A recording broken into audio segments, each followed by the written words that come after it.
Oke, bismillahirrahmanirrahim. Assalamualaikum warahmatullahi wabarakatuh. Ahlan wa sahlan wa marhaban bikum. Selamat datang di channel ini. Bagi Anda yang baru pertama kali mampir, jangan lupa subscribe.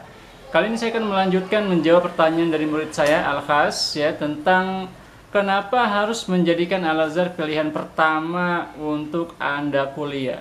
Oke, selamat menonton. Dan kata kedua adalah ism.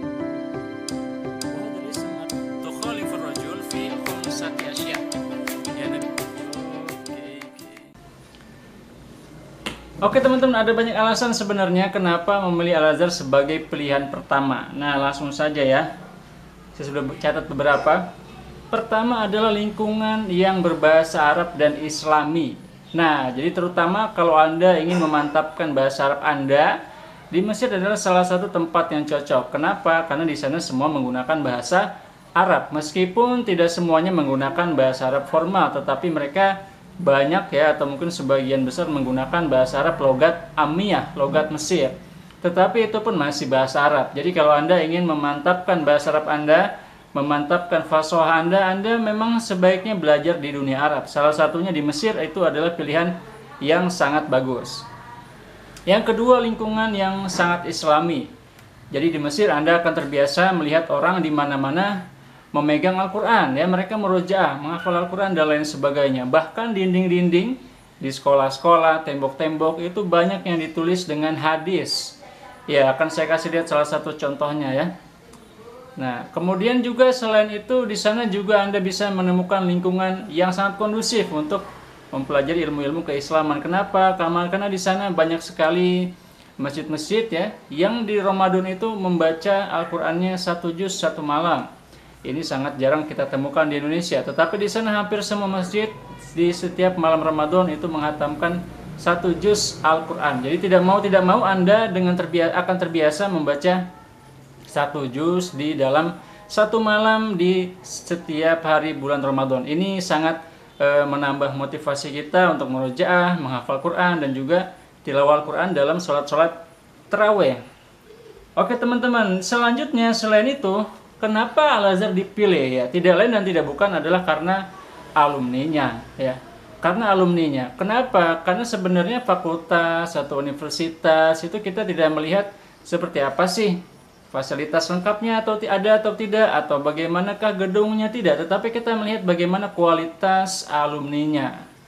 Ya, kenapa institusi seperti misalkan ITB itu dianggap bagus? Karena alumninya bagus-bagus, ada seperti B.J. Habibie ya, Bung Karno jadi presiden dan lain sebagainya. Atau kenapa UI dia nggak berkualitas? Tentu saja karena alumninya sudah di mana-mana ya, menjadi pejabat di mana-mana dan lain sebagainya. Begitu juga dengan Universitas Al-Azhar ya, alumninya sudah menjadi kiai-kiai di berbagai pesantren, kemudian ada yang menjadi menteri agama, ada yang menjadi profesor dan lain sebagainya, bahkan menjadi dai ya di level internasional dan lain sebagainya. Sosok-sosok seperti TGB ya, Zainul Majdi, Dr. Zainul Majdi, kemudian Quraisy Shihab, kemudian Ustadz Abdul Somad, dan banyak lagi para masyai kibar ulama Indonesia yang alumni Universitas Al-Azhar. Bahkan kalau saya di Gontor dulu ya, memang sebagian besar asatidz yang alumni Al-Azhar itu membuat kami itu terinspirasi ya. Mereka bahasanya bagus, keilmuannya bagus, hafalannya bagus, wawasannya bagus dan lain sebagainya.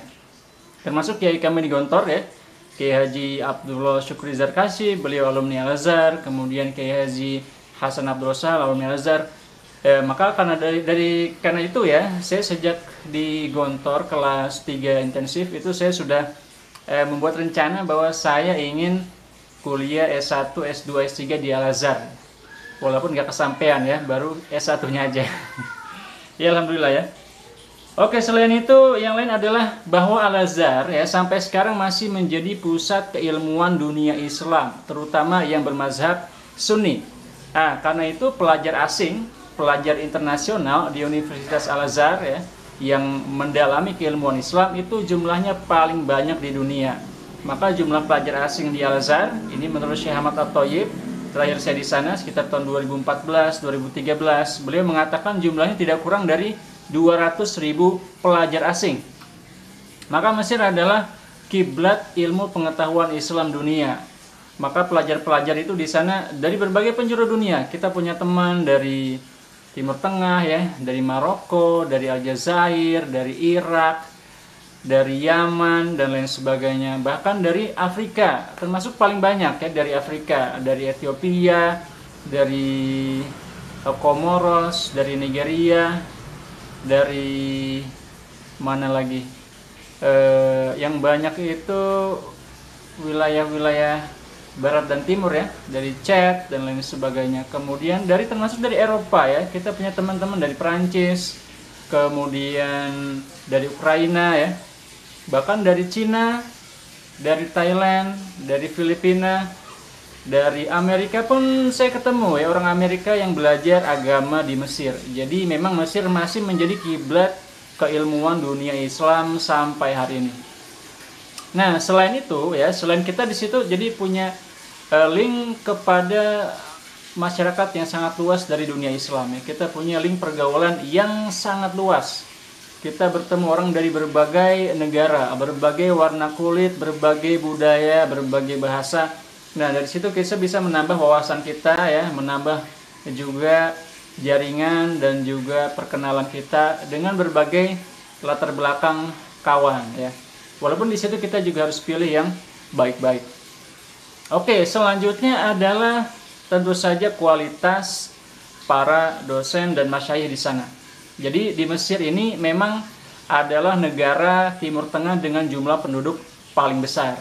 Artinya apa? Maka kebanyakan orang-orang pinternya juga di situ lebih banyak ya, pakar-pakar hadis, pakar-pakar tafsir, pakar-pakar apalagi yang lain, sejarah ya, kemudian pakar-pakar kiroat dan lain sebagainya, itu di sana sangat banyak. Dan kalau Anda mau setoran hafalan ya, sekedar setoran hafalan, di sana yang menerima setoran hafalan dengan gratis itu juga cukup banyak. Jadi Anda bisa datang ke Masjid Ashraf yang dekat Al-Azhar, ke Masjid Hussein ya. Anda akan mendapatkan para masyayikh yang mutkin, yang sangat menekuni keilmuan kiroat, yang membaktikan hidupnya ya puluhan tahun demi Al-Quran, dan mereka tidak meminta bayaran kecuali ketika kita sudah menyelesaikan sanad ya, baru kita mengajukan ijazah. Nah, itu baru berbayar. Nah, karena itu di sana Anda akan menemui para masyayikh yang luar biasa. Dan Al-Azhar itu punya sistem di mana ketika mereka salah satu dari siswanya itu nilainya bagus, yaitu nanti mereka kaderkan. Nah, mereka kaderkan ini itu mereka kasih biaya hidup sekaligus mereka sekolahkan. Jadi memang di Al-Azhar ini Anda perlu tahu ya, Al-Azhar ini adalah institusi keilmuan yang umurnya sudah lebih dari 1000 tahun. Jadi dibangun pada tahun 971 Masehi. Sekarang sudah 2020, berarti lebih dari 1000 tahun lamanya Al-Azhar berdiri. Dan Al-Azhar memiliki kekayaan yang sangat besar yang mampu membiayai dirinya sendiri. Maka sekolah di Al-Azhar sebenarnya gratis ya. Karena itu ketika salah satu dari mereka yang nilainya bagus ini disekolahkan ya, kemudian dengan uang dari wakaf Al-Azhar itu juga mereka nanti dikasih gaji, nah, yang cukup untuk mereka hidup, berkeluarga. Maka di sana ada istilahnya mu'id. Ya, mu'id ini para calon-calon dosen yang sudah disiapkan sejak mereka lulus S1. Nah, karena itu mereka sudah tidak memikirkan dunia lagi karena materinya sudah cukup ya, biaya kuliah sudah dibayarin. Maka mereka menekuni ilmu sebegitu dalamnya. Maka kita lihat para masyayikh di Al-Azhar ya, para dosen itu keilmuannya luar biasa dan mereka membaktikan dirinya sedemikian total ya dalam bidang keilmuan ya. Jadi mereka menulis banyak buku ya, memiliki kemampuan yang luar biasa dalam menguasai materi yang mereka pelajari. Ya, jadi untuk segala bidang keilmuan Islam ya, pakarnya ada di Mesir. Bahkan kebanyakan dosen-dosen ya yang dikirim ke semua dunia Islam termasuk ke Indonesia itu kebanyakan dari Mesir sampai ke Saudi Arabia ya, ke Yaman, ke Maroko dan lain sebagainya. Kebanyakan adalah para masyayikh, para dosen-dosen dari Mesir karena memang jumlahnya yang besar dan juga fasilitasnya sudah banyak ya di Universitas Al-Azhar itu, dan juga memang orangnya juga pintar-pintar ya. Oke teman-teman sekalian, selain itu ya, kenapa Anda harus pilih Al-Azhar sebagai pilihan pertama? Yaitu karena biaya hidup yang cukup terjangkau. Ya, kalau Anda bandingkan biaya hidup di Mesir dengan di Indonesia tidak terlalu jauh berbeda. Maka kuliah di Mesir itu worth it ya, sangat realistis ya bagi orang Indonesia. Oke, selanjutnya selain itu Anda juga bisa berwisata ya. Tetapi pastinya jangan sampai terlena ya, jangan kebanyakan jalan-jalan. Tapi di Mesir Anda bisa berwisata ke banyak tempat wisata yang luar biasa menakjubkan ya. Salah satunya tentu saja keajaiban dunia, yaitu piramid. Dan piramid itu bukan cuma satu ya. Piramid itu di Mesir jumlahnya sekitar 119 piramid. Jadi peninggalan di Mesir juga bukan cuma piramid. Anda bisa ketemu dengan istana-istana zaman Firaun ya, kuil-kuil besar zaman Firaun. Anda bisa melihat langsung muminya Firaun dan lain sebagainya.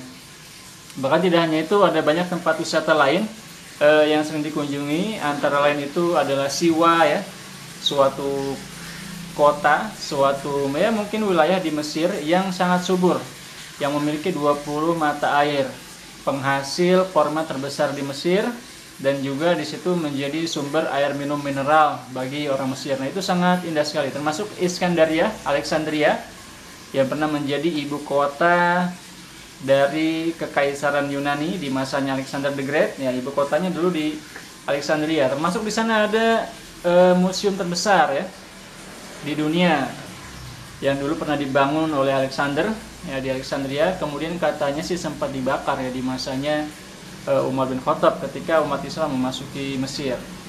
Dan banyak lagi tempat wisata lainnya yang sangat menakjubkan, yang itu bisa Anda akses ketika Anda sudah berada di Mesir, dan itu dengan biaya yang cukup terjangkau bagi mahasiswa.